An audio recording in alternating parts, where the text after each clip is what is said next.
प्यारे विद्यार्थियों, तुहाडा स्वागत है इस क्लास विच। अज आपां विआह दे रस्मां रिवाजां बारे जाणांगे।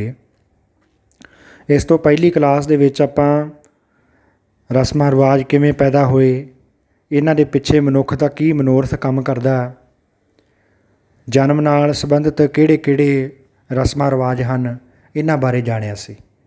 जिन्हां बच्चिआं ने पहली क्लास नहीं सुनी, वो बेटा इस क्लास नूं सुनने तो पहलां पहली क्लास जरूर सुन लैण, क्योंकि एक लड़ी है।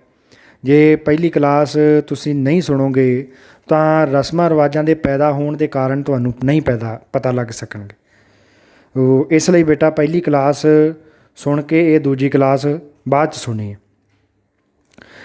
अज आपां विआह नाल संबंधित रस्मां रिवाजां बारे जाणांगे। जदों मुंडा कुड़ी जवान हो जांदे आ ਤਾਂ ਉਹਨਾਂ ਦੇ ਜਵਾਨ ਹੋਣ ਨਾਲ ਵਿਆਹ ਦੇ ਰਸਮਾਂ ਰਿਵਾਜ ਸ਼ੁਰੂ ਹੋ ਜਾਂਦੇ ਆ। ਸੋ ਸਭ ਤੋਂ ਪਹਿਲਾਂ ਰੋਕਣ ਦੀ ਰਸਮ ਸ਼ੁਰੂ ਹੁੰਦੀ ਹੈ। ਪਹਿਲੇ ਸਮਿਆਂ ਦੇ ਵਿੱਚ ਕੁੜੀ ਵਾਲੇ ਨਾਈ ਦੇ ਹੱਥ ਮੁੰਡੇ ਨੂੰ 1 ਰੁਪਈਆ ਭੇਜ ਦਿੰਦੇ ਸਨ। ਇਸ ਰੁਪਈਏ ਦਾ ਇਹ ਮਤਲਬ ਸਮਝਿਆ ਜਾਂਦਾ ਸੀ ਕਿ ਪਿੱਛੋਂ ਸ਼ਗਨ ਜਦੋਂ ਮਰਜ਼ੀ ਪਵੇ, ਕੁੜਮਾਈ ਕਦੋਂ ਮਰਜ਼ੀ ਹੋਵੇ, ਪਰ ਨਾਤਾ ਪੱਕਾ ਹੋ ਗਿਆ। वर लभ के नाता तय हो जाण पिछों शगन की रस्म हुंदी है। पहले समय विच कुड़ी वाले नाई दे हत्थ खम्मणी, रुपईया, 5 मिसरी दे कुजे, 5 सुहारे, केसर, ये 5 चीज़ां दे के मुंडे दे घर नूं भेजदे सन। मुंडे वालिआं ने पहलां ही अपने रिश्तेदारां ते शरीके वालिआं नूं सद्दा भेजिआ होया हुंदा सी।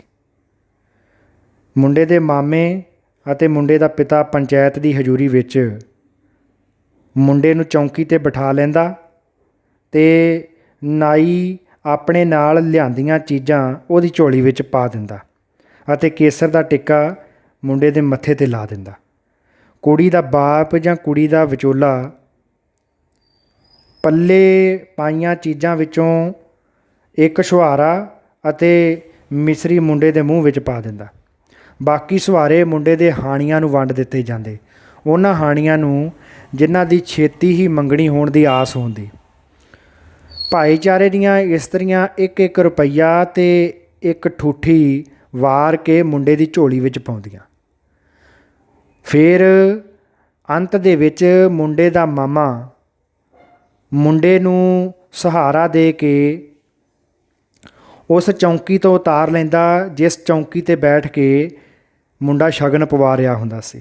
ਫਿਰ ਨਾਈ ਨੂੰ ਲਾਗ ਦੇ ਕੇ, ਖਰਚਾ ਦੇ ਕੇ, ਹੋਰ ਚੀਜ਼ਾਂ ਦੇ ਕੇ ਵਾਪਸ ਭੇਜ ਦਿੱਤਾ ਜਾਂਦਾ।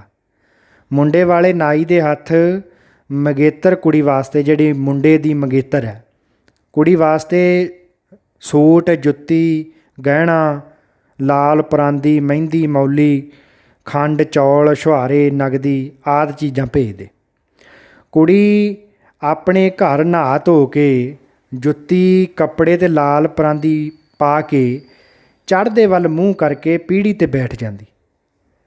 ਪਿੰਡ ਦੀ ਨਾਇਣ, ਜਿਹੜੀ ਨਾਈ ਦੇ ਘਰ ਵਾਲੀ ਹੁੰਦੀ ਆ, ਉਹ ਸਹੁਰਿਆਂ ਤੋਂ ਭੇਜੀ ਨਗਦੀ ਉਹਦੀ ਝੋਲੀ ਵਿੱਚ ਪਾ ਕੇ ਖੰਡ ਅਤੇ ਛੁਹਾਰਾ ਉਹਦੇ ਮੂੰਹ ਵਿੱਚ ਪਾ ਦਿੰਦੀ ਅਤੇ ਇਸ ਤਰ੍ਹਾਂ ਉਸ ਦੀ ਸਗਾਈ ਜਾਂ ਸ਼ਗਨ ਹੋਇਆ ਮੰਨਿਆ ਜਾਂਦਾ। ਲਾਲ ਪਰਾਂਦੀ ਕੁੜੀ ਦੇ ਮੰਗੀ ਹੋਣ ਜਾਂ ਕੁੜੀ ਦਾ ਸ਼ਗਨ ਹੋਣ ਦੀ ਪ੍ਰਤੀਕ ਹੁੰਦੀ ਸੀ ਬੇਟਾ। ਇਸ ਲਾਲ ਪਰਾਂਦੀ ਨੂੰ ਕੁੜੀ ਓਨਾ ਚਿਰ ਨਹੀਂ ਸੀ ਲਾਉਂਦੀ ਜਿੰਨਾ ਚਿਰ ਟੁੱਟ ਨਾ ਜਾਂਦੀ। ਸਹੁਰਿਆਂ ਵੱਲੋਂ ਆਏ ਚੌਲ ਉਸ ਨੂੰ ਅਤੇ ਉਹਦੀਆਂ ਕੁਆਰੀਆਂ ਸਹੇਲੀਆਂ ਨੂੰ ਖੁਆਏ ਜਾਂਦੇ। ਥੋੜ੍ਹੇ ਥੋੜ੍ਹੇ ਸ਼ਗਨਾਂ ਦੇ ਚੌਲ ਭਾਈਚਾਰੇ ਵਿੱਚ ਵੀ ਵੰਡੇ ਜਾਂਦੇ। ਜਦੋਂ ਮੰਗਣੀ ਹੋ ਜਾਂਦੀ ਤਾਂ ਨਾਤਾ ਪੱਕਾ ਹੋ ਜਾਂਦਾ। ਮੰਗਣੀ ਤੋਂ ਪਿੱਛੋਂ ਕਿਸੇ ਵੀ ਚੰਗੇ ਦਿਨ ਵਿਆਹ ਲਈ ਸਾਹਾ ਕਢਵਾਇਆ ਜਾਂਦਾ। ਇਸ ਤੋਂ ਪਿੱਛੋਂ ਜਦ ਵਿਆਹ ਵਿੱਚ ਥੋੜ੍ਹੇ ਦਿਨ ਰਹਿ ਜਾਣ ਜਾਂ ਰਹਿ ਜਾਂਦੇ ਸੀ, ਕੁੜੀ ਵਾਲੇ ਸਾਹੇ ਚਿੱਠੀ ਲਿਖਵਾ ਕੇ ਮੁੰਡੇ ਵਾਲਿਆਂ ਵੱਲ ਘੱਲਦੇ। ਚਿੱਠੀ ਨੂੰ ਦੱਬ, ਚੌਲ, ਹਲਦੀ, ਖੰਮਣੀ ਆਦਿ ਵਿੱਚ ਲਪੇਟ ਕੇ ਨਾਈ ਦੇ ਹੱਥ ਭੇਜਿਆ ਜਾਂਦਾ। ਇਹ ਚਿੱਠੀ ਪੰਚਾਇਤ ਅਤੇ ਮੁੰਡੇ ਨੂੰ ਬਿਠਾ ਕੇ ਸਾਰਿਆਂ ਦੀ ਹਾਜ਼ਰੀ ਵਿੱਚ ਖੋਲ੍ਹੀ ਜਾਂਦੀ ਅਤੇ ਪੜ੍ਹੀ ਜਾਂਦੀ। ਨਾਈ ਜਾਂ ਪੁਰੋਹਿਤ ਨੂੰ ਜਿਹੜਾ ਸਾਹੇ ਚਿੱਠੀ ਲੈ ਕੇ ਗਿਆ ਹੁੰਦਾ ਸੀ ਉਹਨੂੰ ਕੁਝ ਨਾ ਕੁਝ ਸ਼ਗਨ ਦੇ ਕੇ, ਲਾਗ ਦੇ ਕੇ ਵਾਪਸ ਭੇਜ ਦਿੱਤਾ ਜਾਂਦਾ। ਸਾਹੇ ਦੀ ਚਿੱਠੀ ਤੋਂ ਪਿੱਛੋਂ ਦੋਵਾਂ ਘਰਾਂ ਵਿੱਚ ਵਿਆਹ ਦੀਆਂ ਤਿਆਰੀਆਂ ਸ਼ੁਰੂ ਹੋ ਜਾਂਦੀਆਂ।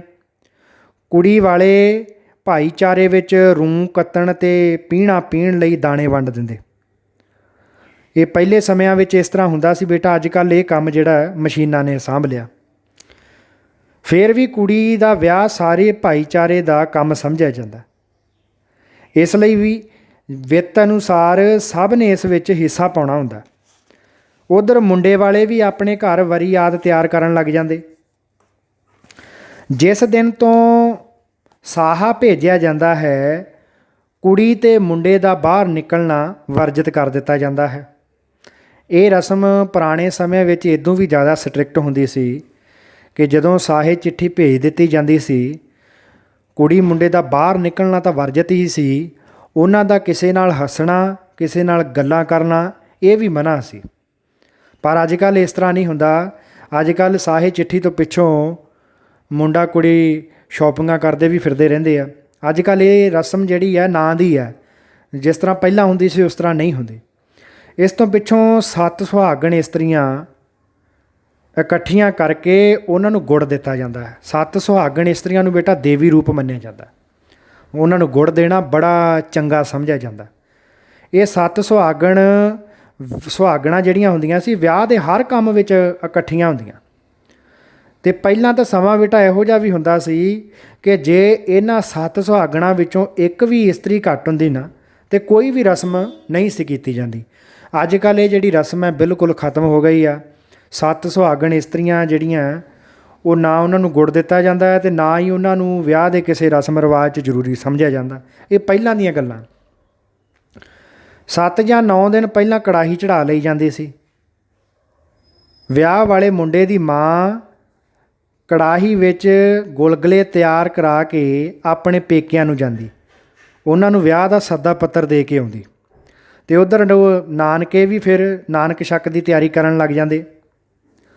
ਇਸ ਤੋਂ ਪਿੱਛੋਂ ਵਿਆਹ ਦੀ ਜਿਹੜੀ ਮਹੱਤਵਪੂਰਨ ਰਸਮ ਹੈ ਉਹ ਵਟਣੇ ਮਲਣ ਦੀ ਹੈ। ਇੱਕ ਠੂਠੀ ਵਿੱਚ ਤੇਲ, ਪਾਣੀ ਅਤੇ ਹਲਦੀ ਮਿਲਾ ਕੇ ਵਟਣਾ ਤਿਆਰ ਕਰ ਲਿਆ ਜਾਂਦਾ। ਇਹ ਵਟਣਾ ਘਾਹ ਦੀ ਗੁੱਟੀ ਨਾਲ ਲਾ ਕੇ ਮੁੰਡੇ ਜਾਂ ਕੁੜੀ ਦੇ ਵਾਲ ਦੀ ਲਿੱਟ ਨੂੰ ਲਾਇਆ ਜਾਂਦਾ। ਇਸ ਤੋਂ ਪਿੱਛੋਂ ਇਹ ਹੱਥਾਂ, ਪੈਰਾਂ, ਚਿਹਰੇ 'ਤੇ ਦੱਬ ਕੇ ਮਲਿਆ ਜਾਂਦਾ। ਇਹ ਵਿਆਹ ਵਾਲੇ ਦਿਨ ਤੱਕ ਚੱਲਦਾ ਰਹਿੰਦਾ। ਮਤਲਬ ਲਗਭਗ ਵਟਣਾ ਬੇਟਾ ਪਹਿਲਾਂ ਲੋਕ 7 ਦਿਨ ਮਲਦੇ ਹੁੰਦੇ ਸੀ। ਵਿਆਹ ਤੋਂ ਇੱਕ ਦਿਨ ਪਹਿਲਾਂ ਸੱਦੇ ਹੋਏ ਅੰਗ ਸਾਕ ਜਿਹੜੇ ਆ ਉਹ ਪਹੁੰਚਣੇ ਸ਼ੁਰੂ ਹੋ ਜਾਂਦੇ ਆ। ਸਭ ਤੋਂ ਵਧੇਰੇ ਮੇਲ ਨਾਨਕਿਆਂ ਦਾ ਹੁੰਦਾ, ਜਿਹੜੇ ਆਪਣੀ ਦੋਹਤਰੀ ਲਈ ਗਹਿਣੇ, ਬਿਸਤਰੇ, ਪਲੰਘ, ਬਰਤਨ, ਕੱਪੜੇ, ਲੀੜੇ ਲੈ ਕੇ ਆਉਂਦੇ ਆ। ਇਹ ਵੀ ਆਮ ਹੈ ਕਿ ਮਾਮੇ ਅਤੇ ਮਾਮੀ ਨੇ ਇੱਕ ਦੂਜੇ ਦਾ ਪੱਲਾ, ਇੱਕ ਦੂਜੇ ਦਾ ਲੜ ਫੜਿਆ ਹੁੰਦਾ ਅਤੇ ਬਾਕੀ ਮੇਲ ਜਿਹੜਾ ਹੈ ਨਾ ਨਾਨਕਾ ਮੇਲ ਉਹ ਚੋਲ ਮੋਲ ਕਰਦਾ, ਬਬੀਹੇ ਵਜਾਉਂਦਾ ਪਿੰਡ ਦੀ ਦੂਹ ਵਿੱਚ ਵੜਦਾ।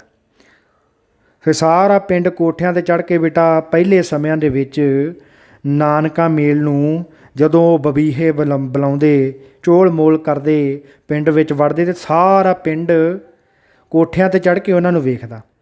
ਅੱਜ ਕੱਲ੍ਹ ਇਹ ਰਸਮ ਲਗਭਗ ਇਸ ਤਰ੍ਹਾਂ ਦੀ ਜਿਹੜੀ ਗੱਲਬਾਤ ਹੈ ਉਹ ਖਤਮ ਹੋ ਗਈ। ਬਬੀਹੇ ਨਹੀਂ ਕੋਈ ਬੁਲਾਉਂਦਾ। ਨਾਨਕਾ ਮੇਲ ਨੂੰ ਵਿਆਹ ਦਾ ਓਨਾ ਚਾਅ ਨਹੀਂ ਚੜ੍ਹਦਾ ਜਿੰਨਾ ਪਹਿਲਾਂ ਚੜ੍ਹਦਾ ਸੀ। ਇਸ ਲਈ ਵਿਆਹ ਅੱਜ ਕੱਲ੍ਹ ਇੱਕ ਦਿਨ ਦਾ ਰਹਿ ਗਿਆ। ਸੋ ਪਹਿਲਾਂ ਲੋਕ ਜਿਹੜੀਆਂ ਵਿਆਹ 'ਚ ਗੱਲਾਂ ਬਾਤਾਂ ਕਰਦੇ ਸੀ, ਜਿੰਨਾ ਲੋਕਾਂ ਨੂੰ ਪਹਿਲਾਂ ਚਾਅ ਹੁੰਦਾ ਸੀ, ਹੁਣ ਵਿਆਹ ਦਾ ਚਾਅ ਨਹੀਂ ਹੁੰਦਾ। ਦੂਜੇ ਦਿਨ ਚੰਨ ਚੜ੍ਹਨ ਤੋਂ ਪਹਿਲਾਂ ਮੁੰਡੇ ਨੂੰ ਆਖਰੀ ਵਟਣਾ ਮਲ ਕੇ ਨਵਾ ਦਿੱਤਾ ਜਾਂਦਾ। ਨਵਾ ਕੇ ਉਹਨੂੰ ਮਾਮੇ ਦੀ ਲਿਆਂਦੀ ਹੋਈ ਪੋਸ਼ਾਕ ਪਹਿਨਾਈ ਜਾਂਦੀ ਹੈ। ਇਸ ਤੋਂ ਪਿੱਛੋਂ ਮੁੰਡੇ ਦੇ ਸਿਰ ਉੱਤੇ ਸਿਹਰਾ ਬੰਨ੍ਹਿਆ ਜਾਂਦਾ। ਸਰਵਾਲੇ ਨੂੰ ਵੀ ਇਸੇ ਤਰ੍ਹਾਂ ਨਵਾ ਕੇ ਸਿਹਰਾ ਬੰਨ੍ਹਿਆ ਜਾਂਦਾ। ਇਹ ਪਹਿਲਾਂ ਬੰਨ੍ਹਿਆ ਜਾਂਦਾ ਸੀ ਬੇਟਾ ਸਰਵਾਲੇ ਦੇ, ਅੱਜ ਕੱਲ੍ਹ ਸਰਵਾਲੇ ਦੇ ਸਿਹਰਾ ਨਹੀਂ ਬੰਨ੍ਹਿਆ ਜਾਂਦਾ। ਇਸ ਤੋਂ ਪਿੱਛੋਂ ਘੋੜੀ ਦੀ ਰੀਤ ਹੁੰਦੀ ਹੈ। ਘੋੜੀ ਚੜ੍ਹਨ ਤੋਂ ਪਹਿਲਾਂ ਮੁੰਡੇ ਦੀ ਭਰਜਾਈ ਮੁੰਡੇ ਦੇ ਸੁਰਮਾ ਪਾਉਂਦੀ ਹੈ ਤੇ ਸੁਰਮਾ ਪਾਉਣ ਦਾ ਉਹ ਸੁਰਮਾ ਪਵਾਈ ਲੈ ਲੈਂਦੀ ਆ। ਫਿਰ ਮੁੰਡੇ ਦੀ ਭੈਣ ਘੋੜੀ ਦੀ ਵਾਂਗ ਫੜਦੀ ਆ ਤੇ ਲੜ ਜਾਂ ਪੱਲਾ ਝੱਲਦੀ ਨਾਲ ਨਾਲ ਤੁਰਦੀ ਆ। ਮੁੰਡੇ ਦੀ ਮਾਂ ਤੇ ਹੋਰ ਸ਼ਰੀਕਣੀਆਂ ਸਲਾਮੀ ਪਾਉਂਦੀਆਂ ਅਤੇ ਪੂਰੇ ਸ਼ਗਨ ਮਨਾ ਕੇ ਮੁੰਡੇ ਨੂੰ ਮੋਟਰ ਗੱਡੀ ਜਾਂ ਰੱਥ ਵਿੱਚ ਬਿਠਾ ਦਿੱਤਾ ਜਾਂਦਾ।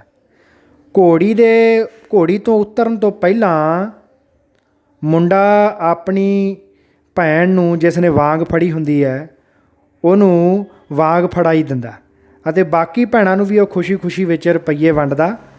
ਘੋੜੀ ਤੋਂ ਉਤਰ ਕੇ ਗੱਡੀ ਰੱਥ ਵਿੱਚ ਬੈਠ ਜਾਂਦਾ। ਰੱਥ ਪਹਿਲਾਂ ਹੁੰਦੇ ਸੀ ਬੇਟਾ, ਅੱਜ ਕੱਲ੍ਹ ਘੋੜੀ ਵਾਲੀ ਰਸਮ ਵੀ ਖਤਮ ਹੋ ਗਈ, ਦੇਖਿਆ ਹੋਣਾ ਤੁਸੀਂ। ਅੱਜ ਕੱਲ੍ਹ ਸਿੱਧਾ ਗੱਡੀ 'ਤੇ ਮਤਲਬ ਗੁਰਦੁਆਰੇ ਮੱਥਾ ਟੇਕ ਕੇ ਗੱਡੀ 'ਤੇ ਚੜ੍ਹ ਜਾਂਦੇ ਆ। ਸੋ ਜਾਣੀ ਇਹ ਰਸਮਾਂ ਪਹਿਲੇ ਸਮੇਂ ਦੀਆਂ ਜਿਹੜੀਆਂ ਆਪਾਂ ਕਰ ਰਹੇ ਹਾਂ ਨਾ, ਇਹ ਪੰਜਾਬ ਦੀਆਂ ਉਹ ਰਸਮਾਂ ਜਿਹੜੇ ਪਹਿਲੇ ਸਮੇਂ ਵਿੱਚ ਹੁੰਦੀਆਂ ਸੀ। ਇਹਨਾਂ ਵਿੱਚ ਹੁਣ ਬਹੁਤ ਸਾਰਾ ਬਦਲਾਅ ਆ ਚੁੱਕਾ। ਜਦੋਂ ਜੰਨ ਕੁੜੀ ਵਾਲਿਆਂ ਦੇ ਪਿੰਡ ਪਹੁੰਚ ਜਾਂਦੀ ਤਾਂ ਅੱਗੋਂ ਪਿੰਡ ਦੀ ਪੰਚਾਇਤ ਜੰਨ ਦੇ ਸਵਾਗਤ ਵਿੱਚ ਖੜ੍ਹੀ ਹੁੰਦੀ। ਪਿੰਡ ਦੇ ਦਰਵਾਜ਼ੇ ਉੱਤੇ ਜਾਂ ਕਿਸੇ ਡੇਰੇ ਵਿੱਚ ਪਹੁੰਚਣ 'ਤੇ ਮਿਲਣੀ ਹੁੰਦੀ।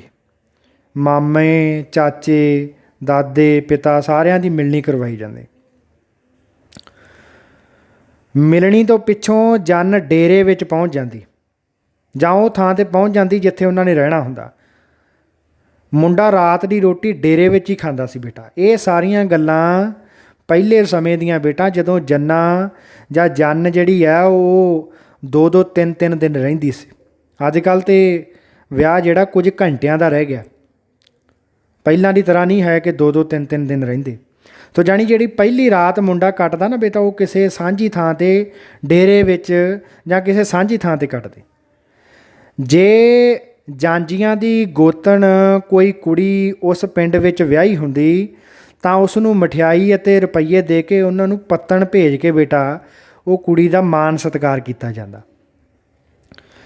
ਵਿਆਹ ਵਿੱਚ ਫੇਰਿਆਂ ਦੀ ਰਸਮ ਬਹੁਤ ਮਹੱਤਵਪੂਰਨ ਹੁੰਦੀ ਆ, ਕਿਉਂਕਿ ਇਸ ਤੋਂ ਬਿਨਾਂ ਵਿਆਹ ਸੰਪੂਰਨ ਨਹੀਂ ਸਮਝਿਆ ਜਾਂਦਾ।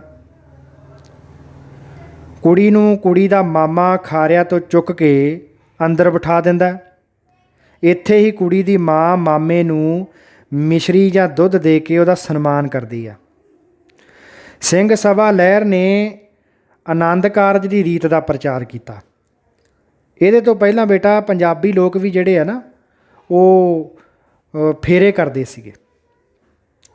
ਧੂਣੀ ਦੇ ਦੁਆਲੇ, ਹਵਨ ਦੇ ਦੁਆਲੇ ਫੇਰੇ ਕੀਤੇ ਜਾਂਦੇ ਸੀ। ਤਾਂ ਲੇਕਿਨ ਸਿੰਘ ਸਭਾ ਲਹਿਰ ਨੇ ਬੜੀ ਸੁਹਿਰਦਤਾ ਨਾਲ ਜਿਹੜਾ ਉਹ ਆਨੰਦ ਕਾਰਜ ਦੀ ਰਸਮ ਕਰਨ ਲਈ ਸਿੱਖਾਂ ਨੂੰ ਪ੍ਰੇਰਿਤ ਕੀਤਾ। ਅਤੇ ਇੱਥੇ ਫਿਰ ਕੀ ਹੁੰਦਾ, ਹਵਨ ਦੀ ਥਾਂ 'ਤੇ ਸ਼੍ਰੀ ਗੁਰੂ ਗ੍ਰੰਥ ਸਾਹਿਬ ਦਾ ਪ੍ਰਕਾਸ਼ ਕੀਤਾ ਜਾਂਦਾ। ਫਿਰ ਸੁਹਾਗ ਜੋੜੀ ਸ਼੍ਰੀ ਗੁਰੂ ਗ੍ਰੰਥ ਸਾਹਿਬ ਦੇ ਆਲੇ ਦੁਆਲੇ ਲਾਵਾਂ ਦੇ ਪਾਠ ਅਤੇ ਕੀਰਤਨ ਦੇ ਨਾਲ ਨਾਲ ਫੇਰੇ ਲੈਂਦੀ ਆ। ਚਾਰੇ ਲਾਵਾਂ ਪੜ੍ਹ ਕੇ ਗ੍ਰੰਥੀ ਜਾਂ ਭਾਈ ਆਨੰਦ ਕਾਰਜ ਦਾ ਪਾਠ ਕਰਕੇ ਭੋਗ ਪਾ ਦਿੰਦਾ।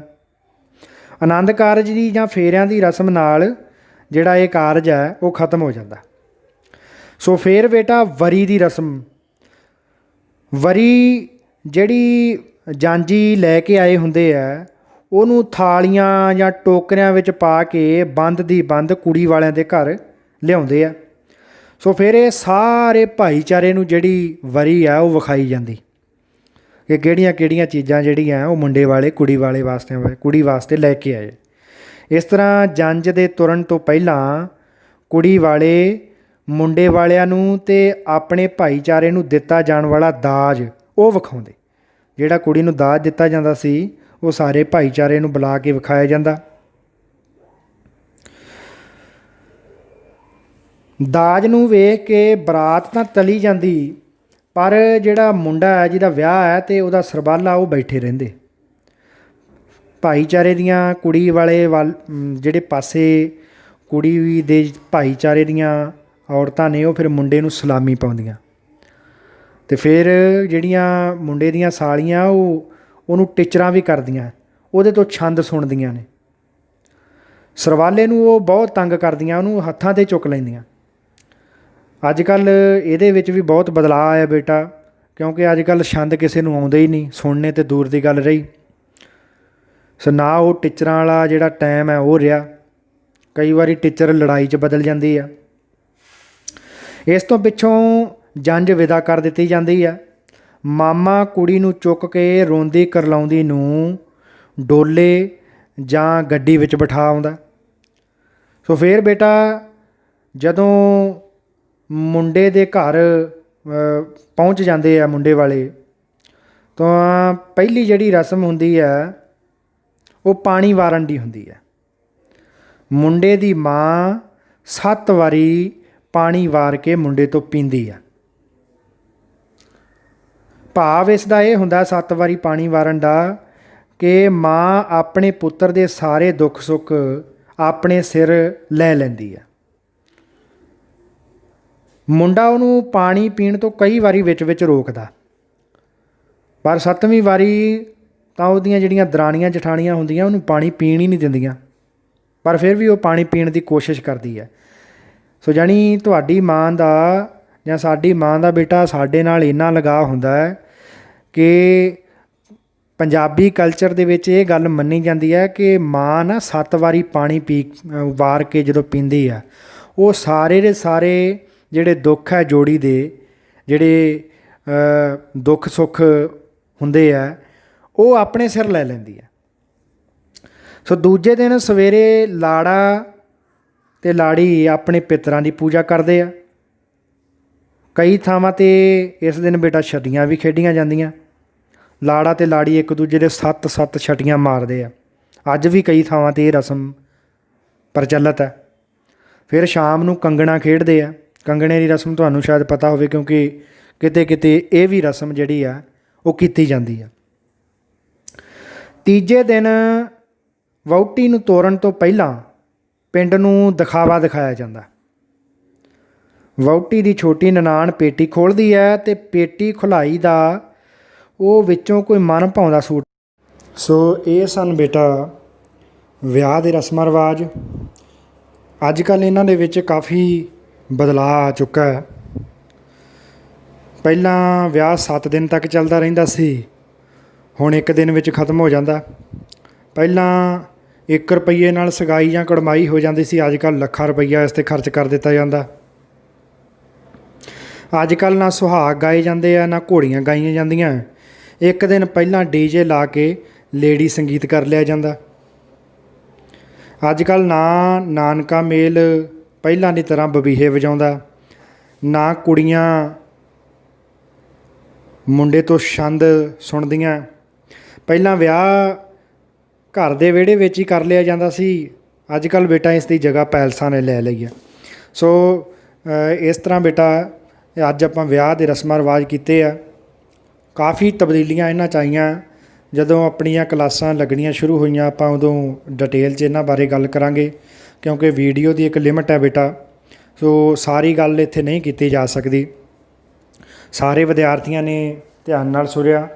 ਸਾਰੇ ਵਿਦਿਆਰਥੀਆਂ ਦਾ ਬਹੁਤ ਬਹੁਤ ਧੰਨਵਾਦ। ਅਗਲਾ ਲੈਕਚਰ ਲੈ ਕੇ ਫਿਰ ਹਾਜ਼ਰ ਹੋਵਾਂਗੇ। ਤਦ ਤੱਕ ਲਈ ਸਾਰੇ ਵਿਦਿਆਰਥੀਆਂ ਨੂੰ ਪਿਆਰ ਭਰੀ ਸਤਿ ਸ਼੍ਰੀ ਅਕਾਲ।